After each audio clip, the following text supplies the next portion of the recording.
This entirely peaceful protest was broken up with a volley of tear gas and with some of the most aggressive policing I have yet seen here.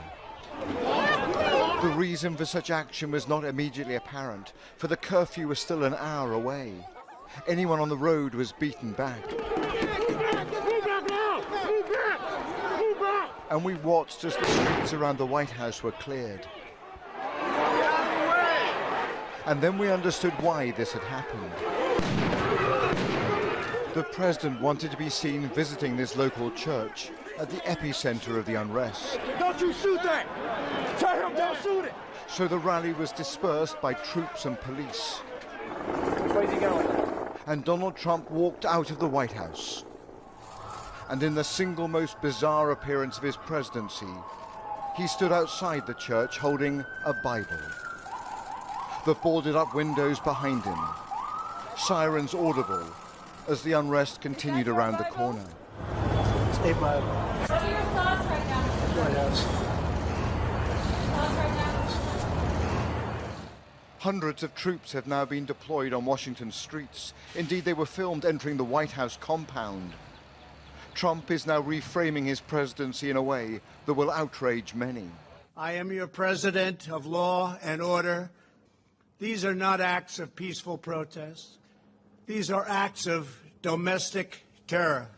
Then he made a threat that may not even be constitutional. If a city or state refuses to take the actions that are necessary to defend the life and property of their residents, then I will deploy the United States military and quickly solve the problem for them. Outside the White House gates, those protesters the president was labeling as anarchists were in fact pleading for the police to stop their baton charges. We watched as Simona implored officers to respect her rights. You know what it feels like? We have every right to be here. We have every right to live. We have every right to peacefully protest. You cannot take our voices from us. You will not take our brothers from us any longer. You will hear our cry. You will hear our mothers' cries. To the day you die, you will hear our mothers' cries.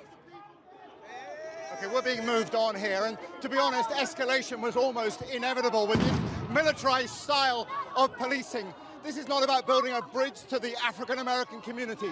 This is seen as an insult. That is certainly how 19-year-old Salem saw these tactics, telling me that her patience is running out. They wanted a revolution. They wanted a revolution. Just you wait. Just you wait, America. You think the days of peaceful protest are close to an end? This is peaceful. This is peaceful, and yet they still don't care. Peaceful protest or violent protest, they don't care. George Floyd! George Floyd! There seems almost no chance now that these protests will be quickly extinguished. And America appears today to be heading down a dark and dangerous road.